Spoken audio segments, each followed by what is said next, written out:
Hi everyone, this is Jason Zach from Nathaniel School of Music. In this tutorial, we are going to basically take a simple riff or a set of notes, which is basically 4 in total, E, F sharp, G and A, and we are going to develop pieces of music, phrases of music or riffs if you will, on multiple time signatures, all the way ranging from 4 by 4 or we can call it 8 by 8 because we are going to go down in sequence. So it'll be 8 by 8, then 7 by 8, then 6 by 8, 5 by 8, 4 by 8 or 4 if you want to call it that, and then even 3 by 4. And we look at some of the distinctions between the time signatures. For example, 3 by 4 might be very similar to 6/8, and a 5 by 8 might be very similar to 5/4, and so on and so forth. So we look at all these doubts and we look at different kinds of phrasing to further emphasize those time signatures. And this will be a good music theory and a rhythm theory lesson, but it will also improve your piano playing because you'll have to accommodate different patterns. Your right hand and left hand would have to attack at different points depending on the phrase that we create, depending on the time divisions, whether we are dividing by 2, 3 or 4. 2 would be quaver divisions or eighth notes, 3 would be triplets, and semiquavers would be sixteenths. So to support our channel and to get the supplementary resources for this lesson and many more, do consider a Patreon membership by heading over to the link in the description. Also, if you like the lesson or if you generally have been following us on YouTube, it'll be nice if you can consider hitting that subscribe button and turn on the bell for regular notifications. Okay, let's get cracking. So as I mentioned, the notes are E, F sharp, G, A for this lesson. Let's play that together. And use your pinky, ring, middle and index. So the first pattern would be 4 by 4. Now, if I do 4 by 4 and divide by 2, I just have the ands, right? So I could play 1 and 2 and 3 and 4. And so I'm basically trying to comp with the right hand and not kind of copy the left hand like this, which is nice at times. But I just want to do something away from the left hand currently. So the ands would be a nice way to start. 2 and 3 and 4 and 1 and... However, if I access some of the 16th divisions, it would be a bit more interesting. For example, the Rs. 1 E and a 2, 1 E and a 2 E and a 3 and a 1 E and a 2 E and a... Or maybe the E's. 1 E and a 2 E and a 3. So the original riff that I played had a ghost note which came from the left hand. 1 E and a 2 E and a 3 and... So let's bring that together with the right hand. I'm actually playing the ands in the right hand. There we go. You can kind of gallop it a bit faster. You can also start adding some accents in the left hand. So 1 E and a 2 and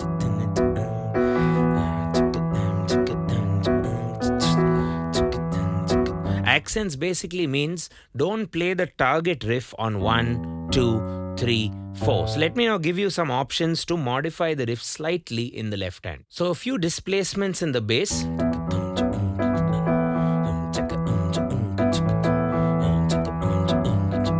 So instead of doing 1, 2, 3, 4, I'm doing 1 E and a 2 E and 1 E and a 2 E and a 3 E and a 4 E and a has now become 1 E and a 2 E and a 3 E and a 4 E and a 1 E and a 2 E and a 3 E and a 4 E, right? At the ears.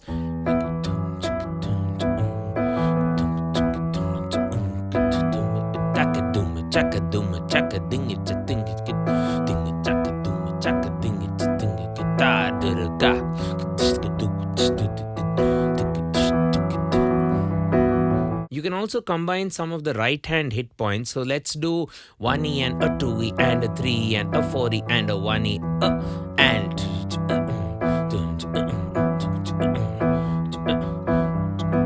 This starts sounding very groovy, almost like a drum-like groove, I feel.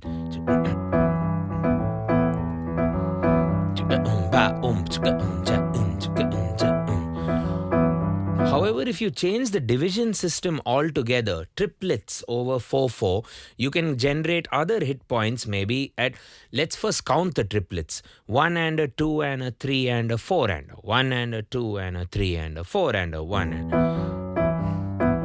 I'm just getting on the ands. However, I can even do the middle triplet, 1 and a 2 and a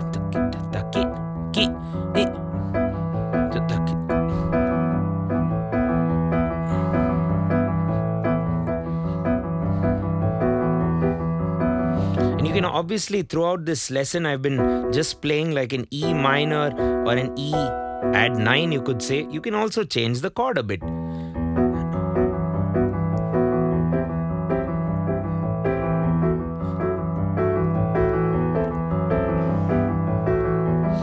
This lesson is not about really the harmony or the melody, so I'm just giving you a B, E, F sharp to do in the right, or just a simple B, E, B, a fifth chord sequence.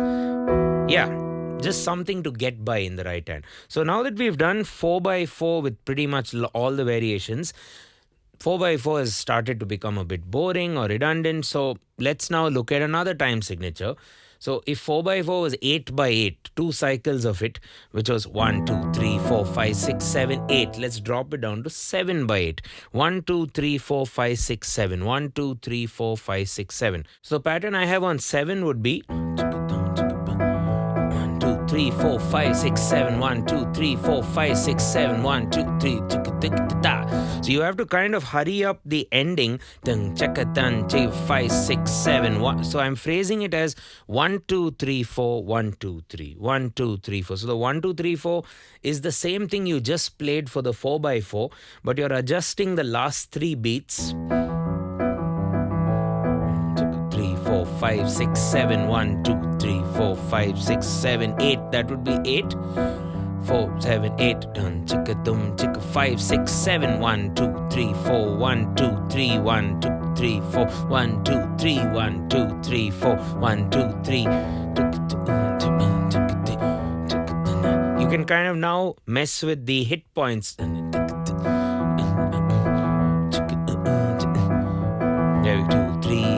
6, 7, 1, 2, 3.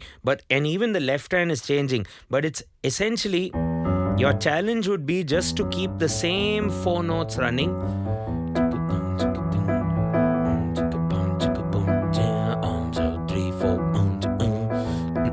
Or else,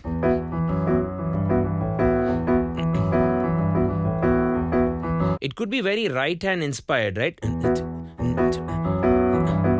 So the hands are just trying to comp or syncopate with each other, almost in a bongo or a percussion, tabla-like manner, where when one hand plays something, the other hand does not play. They kind of complement each other. So you might want to practice that. Left, right, left, right, left, right, left, right. Or basic, drum paradiddles or, strokes.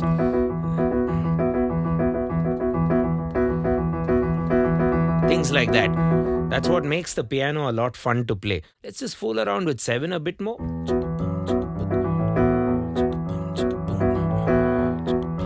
5, 6, 7, 1. Yeah. So dropping down a number to 6, 6/8. 1, 2, 3, 4, 5, 6. 1, 2, 3, 4, 5, 6. So the thing about a 6/8 is it would have 2 strong beats over a bar of 6/8. 1, 2, 3, 1, 2, 3. 1, 2, 3, 4, 5, 6. And so on and so forth. So let's give that a spin. So for 6/8, let's first get this phrasing in the left hand. 3, 4, 5, 6. 1, 2, 3, 4, 5, 6. 2, 3. And what are the missing beats? 4, 5, 6, 1, 2, 3, 4, 5, 6, 1, 2, 3, 4, 5, 6, 1, 3, 4, 5, 6, 1, 2, 3, 4, 5, 6, 1, 2, 3, 4. And let's bring in some ghost notes with the octave. Chicka boom boom, chicka boom boom, chicka boom boom, chicka boom boom, chicka boom boom. 1, 2, 3, 4, 5, 6, 1, 2, 3, 4, 5, 6, 1, 2, 3, 4, 5, 6, 1. 6, 1. Yeah. 1, 2, 3, 4, 5, 6. 6 by 8 could also be considered as 4 by 4 in a triplet feel, you know, like if you emphasize the triplets. 1, 2, 3, 4, 5, 6, 1, 2, 3. It could also be considered as 4 by 4 with triplets, but it really depends how you phrase it. Okay, let's now proceed towards a 5 cycle. So there are a couple of options which I have in my head. One could be chicka boom boom bum bum, chicka boom boom bum bum, chicka boom boom. You have to be aware of the count. So you can use a metronome, perhaps with an accent at the tick tuk tuk tuk tuk tick tuk tuk tuk tuk tick tuk tuk tuk tuk. So at the 1 you feel that accent, or even better is to play with a 5 by 8 or a 5 by 4 drum groove.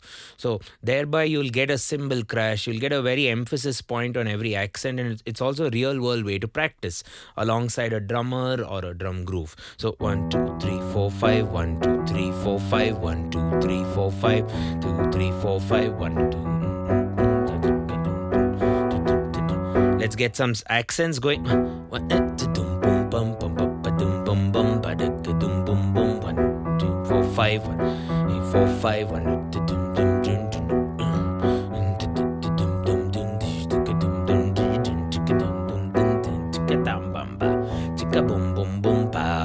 There we go. What's left? Let's take it down a notch to, well, we did 8. Let's now do 4 or 4 by 8 if you want to call it that, because that was 8 by 8 you can consider. So if you just think of a lesser amount of beats, 1, 2, 3, 4, 1, 2, 3, 4, you can revision this entire groove a lot differently. You'll have to, for starters, fill up 4 in the time of 4 and not make it boring. 1, 2, 3, 4, 1, 2, 3, 4, right? So let's figure out the groove. So this is the groove I have for you for 4-4 or 4-8 with a shortened cycle.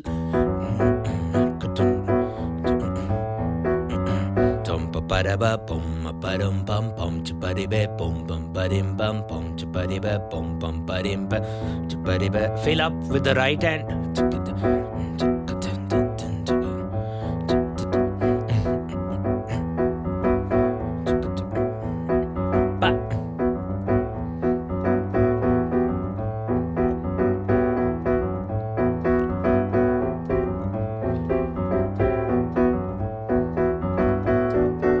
You're trying to, instead of doing da da da da da da da, you do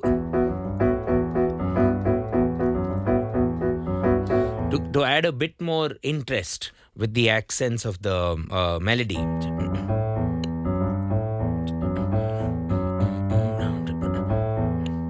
Okay, so we could kind of end the video here, but I just want to point out 3 by 4 versus 6 by 8. So if I take you through the comparison, we've also done a detailed tutorial, 3 by 4 versus 6/8. Also, another video is there where we focus on what's the difference between 5 by 4 and 5 by 8. You could check that out. So 3 by 4 would basically mean 3 strong beats as opposed to 6 by 8, which has 2 strong beats. So 3 by 4 would be 1 and 2 and 3 and 1, 2, 3, 1 and 2. Or you could even divide that 3 by 3, each beat by 3. 1 and 2 and 3 and 1 and, while 6/8 tends to be 1, 2, 3, 4, 5, 6. The accents are different in that sense. So let's look at a 3 by 4 rhythm and then wind up. So something like, for now, I'm just playing 3 hits in the right hand to give you a feel of it. 3, 1, 2, 3, 1, 2, 3, 1, 2, 3, 1. I'm still playing the same old 4 notes, E, F sharp, G, A. Now let's try and syncopate.